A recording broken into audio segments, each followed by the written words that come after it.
Nung pong, una natin siyang makaugnayan ay Pebrero 6, baby girl, before ka Yes.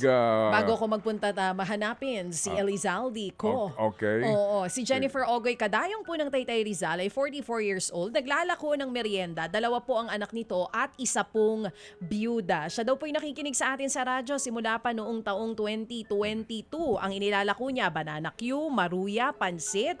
Araw-araw lumilibot po siya dyan sa bahay-bahay sa Taytay at kumikita ng 400 to 450 pesos a day kapag siya ay siniswerte. 2024 po pumanaw ang kanyang mister at ito pong dalawang anak niya na 15 years old at 8 years old, mag-isa niya pong binubuhay pareho. Sila po'y nakikitira dyan po sa bahay ng kanyang hipag. Last time nung tinanong natin siya, ang sabi niya nga kung mananalo ng 2,000 piso para daw po ito pambili ng LPG at gasol. Binilhan daw siya kasi ng hipag niya ng burgeran para nga makapagtinda po siya nung merienda na Oo. burger sa harap po mismo ng kanilang tindahan. So ngayong araw na ito tayo po ay merong update galing dito kay Jennifer Ogoy. Oo, yung unang tinanggap niya, pinambili niya ng napakarami pong paninda at Yan. sabi nga niya, yung puwede ho ba akong bumili ho ng lamesa? Abay Oo. sabi ko, oo naman kasi Oo. sa'yo na iyan. So mga kapatid, Yes. ano ho, yung kanya pong mga hanap buhay dito, basically po kasi nga yung kanilang tapat ng bahay pondohan ng tricycle. Kaya lagi din siya may parokyano. So nung pong panahon na walang klase yung kanyang anak, yung anak niya yung panganay sa edad po na 15 anyos, baby girl. Nagkatrabaho na rin. Natututo na po maghanap buhay. Siya ang nagbabantay doon po sa Burgeran. burgeran habang yung kanyang nanay po naglalako. Yun. Mga kapatid, ganyan kahirap pong kumita ng pera. Ngayon, dahil po sa kanyang ipinamalas nga po, Nakatapatan. nakadakilaan po't katapatan, natanong namin siya. Tinanong po off the air, may pangangailangan ba yung mga anak mo sa pag-aaral? Nagpakita ng pruweba ito na yung kanyang mga anak pala ay honor student. Ang kailangan lang daw ho ay cellphone. Nagpakita siya ng cellphone kasi nga daw po, ang cellphone na ginagamit daw ay sira-sira na para po daw sa school nung bata. Sabi ko nga kasi siya po ay nasa, I think, ang grado nito ay ano pa lamang hindi pa siya junior high, di ba? Grade 10. I'm sorry, tama. Oo, grade 10 yung kanya pong panganay na anak. So, sabi namin, kung hindi niya pa kailangan ng laptop, kailangan daw muna ng cellphone. Sabi namin, ano pang kailangan niya?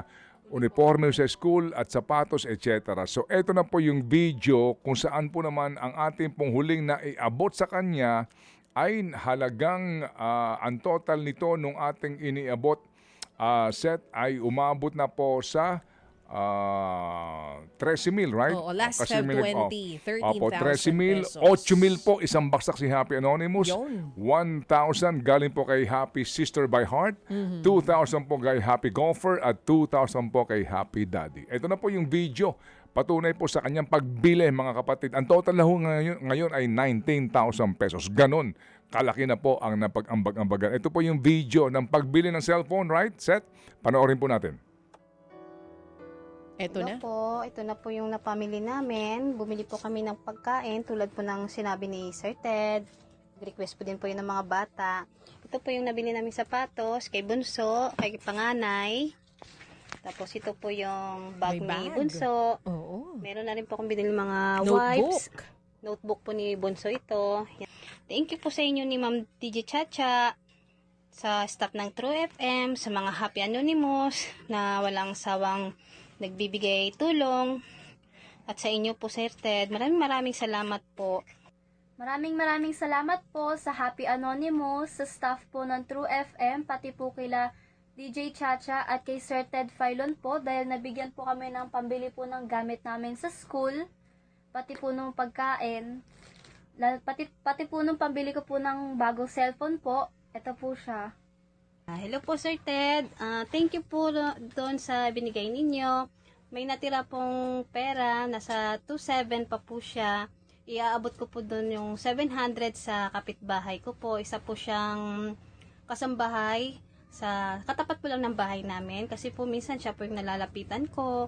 Yun po kasing 700, papadala niya po doon sa nanay niya na sa probinsya. Pambili po niya ng diaper at saka gatas po. Nasa taga Leyte po kasi siya, Sir Ted. Thank you po ng marami. Thank you po. Yan. Maraming salamat po sa mga Happy Anonymous. Bahala na po ang God sa inyo mo magbalik ng blessing. Maraming salamat po. Tuwang-tuwa po yung anak kong panganay dahil nagkaroon siya ng bagong cellphone. Thank you Oo po. nga naman. Ito po, ito na po yung cellphone na nabili Ginagamit namin. Oh, yun na nga. Yan po, Ginagamit may niya mga for notes na notes. siya na nilagay Oo. sa mga exam niya. Galing. Po. Ang hirap mag-aral yata. sa Nagagamit cellphone, ko rin no? po siya sa ko po, reviewer ko po kasi mag-exam na po kami next week. Friday po tsaka Thursday. Ayan po.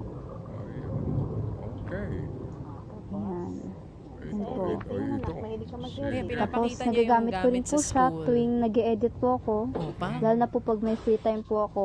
Oo. Maraming salamat po sa Happy Anonymous, Galing. kila DJ Chacha, tsaka kay Sir Ted po, pati po sa staff Mahusay po na ng bata programa. Mahusay Dahil magsalita. nagkaroon po ako ng bagong cellphone after 6 years po. Tsaka parang late gift na rin po sa akin.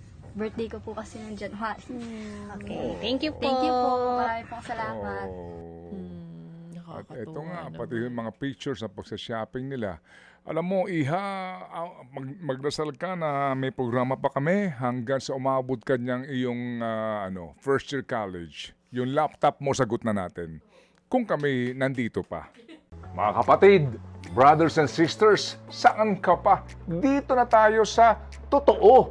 Dito na tayo sa True FM. Mga kapatid, mag-subscribe and follow po kayo sa social media accounts ng True Network PH. Yan po kami. Hanapin nyo lang True Network PH, Facebook, Instagram, YouTube, TikTok, and podcast.